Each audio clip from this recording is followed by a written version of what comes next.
you ever created a cool background but kind of felt like it was missing something?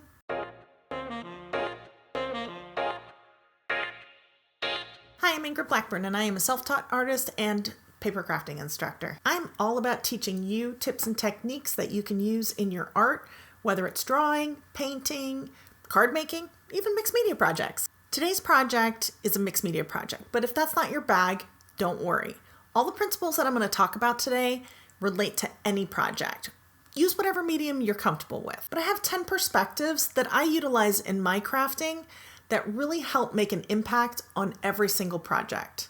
Let's dive right in. Well, first up, I want to talk a little bit about color. Color is really crucial to a project. You really want to keep in mind all the different colors on the color wheel. Colors that are next to each other, they play really well together. Now, for this particular project, you can see that I am brayering out some acrylic paint. I'm trying not to have too much color down, and I'm just pouncing my brayer back and forth, making sure to lift it up off the gel plate so that I can get that effortless blend between the colors. That's really crucial. No matter what your medium, be intentional about your colors and also your blending. If you could try to get an effortless blend between them, your end result will be even better. You always want to evaluate and adjust as you go. You can see here I'm adding a little bit more color because it was lacking right there. Now, next up, you want to consider balance. I've got the circles kind of going off the left and the right, top and bottom, being very intentional about where I'm placing that heart to pull up a little bit of the paint because I want that to be somewhat of a focal element in the project. Really kind of keeping the rule of thirds in mind. That's crucial. It's a great law to live by in your projects. You can see that it lifted everything up and it's gotten a really cool pattern on it, and that I can use in another project.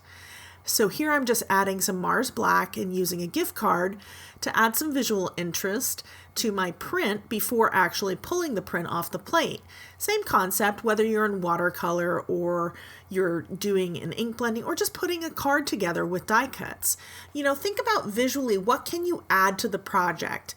If it's considered noise, then it's too much. But see here, I even took it another level and added it to the heart. I'm also taking a little bit of that black away by adding some simple distressing to the projects. Distressing is probably one of my favorite techniques. Think about what you can do to your project and to take away something or maybe give it a rough look, maybe shake it up, add some contrast. Because now, once I've allowed that to dry, I'm going to add a white layer with some titanium white heavy-bodied paint. Now, the crucial thing here, and this really just applies to the gel plate project, forgive me if you're using a different medium, but you're going to add enough of a white layer because those under colors, they're all totally dry. So I'm going to brayer this out using that same pouncing method that I talked about earlier, but I really wanted to cover this so that I get a great bond with my paper because the wet layer of paint is going to allow everything to kind of bond with my piece of Neenah Exact paper that I'm using for when I do my pull. Now, that's always the magic when you're doing some gel printing. I always like to rest my hand on the back to kind of see if it's hot or cool. If it's cool, it's still a little wet. Now, look at that print. I love this part. It's my favorite part of mono printing is that whole reveal. It's so magical, but see how that heart is just kind of there? It's just kind of part of the background. So now I'm kind of visualizing what the end project is going to be. And I'm kind of deciding where I'm going to add more interest before really bringing those cool focal elements into the foreground. I decided that I'm going to actually make this a wider project, but I needed the perfect stencil. I have everything linked below if you're curious. And if you want a more in-depth tutorial with lots of more insight, I have that over on my Patreon site, and I have that linked below as well. This stencil is rockin'. Wait till you see the sentiment that we're going to create. Now I'm taking that same acrylic paint and I'm actually making this part of my background. Now, if you don't want to necessarily do this step, or maybe you're doing watercolor or something else, you can always emboss a sentiment on there. You can use archival ink. There are so many other options for you. But since I happen to be using a makeup sponge, I'm utilizing that deli paper as a very easy way of masking. Just lightly pounce through and you can see that it's really making an impact on this project. There's that contrast again. that I was talking about earlier. Now, speaking of that, we're going to add some finishing elements, and we're going to do this also with more contrast in mind, and that's really using black to our advantage. We have all these really bright colors that we're using in the project, so now I'm going to use a little bit of splatter by just lightly spritzing a little bit of the acrylic paint using a brush, and then once I have it where I want it, drying that with a heat tool. These next couple are kind of like little laws that I live by. Adding shadow to a project, well, I don't really know how else to say it other than it literally brings your project to life. You're going to basically ground your element, and I'm using a Pitt pen here, and it's a big brush Pitt pen by Faber-Castell. Black and white, the gray ones, brown, those are pretty much staples that I have in my supply, and I would definitely highly recommend that you do as well because they're so versatile. Being able to ground an element, it's huge for a project. Basically what you're doing is you're breathing life into your project. So I'm going to take this heart that you can see is clearly in the background, and I'm literally pulling it to the foreground. That is a pretty amazing thing to be able to do. You have all this cool stuff going on in the background, but now your heart really is the focal point.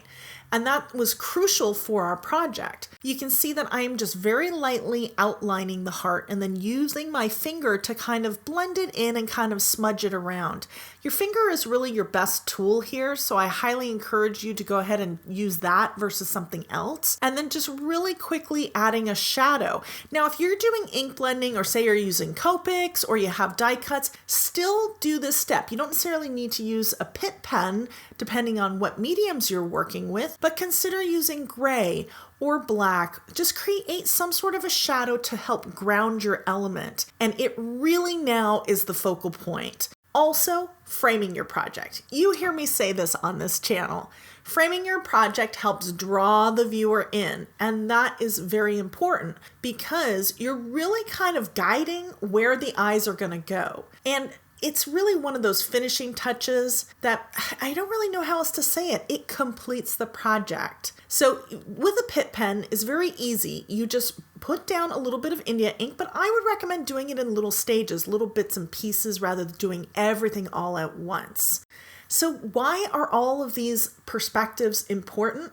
Any one on its own, yeah, okay, that adds a little to the project, but when you start to combine numerous ones of these, then you are really going to take your project to a whole different level, I promise. And again, it doesn't matter what medium you use. Watercolor, ink, dye-based inks, pigment inks, just even die cuts and a clean and simple card. Combine a couple of these principles and I guarantee you, you will take a project from, oh, that's cool to, wow, look at how awesome that is. And really, honestly, you're going to connect with it, and that's what it's all about. So now it's really all about putting it into action. How about I teach you a couple techniques that will really get your heart going and really wanting to race to your table to go create. Why don't you check those tutorials out? They're right there, and I'll see you over there.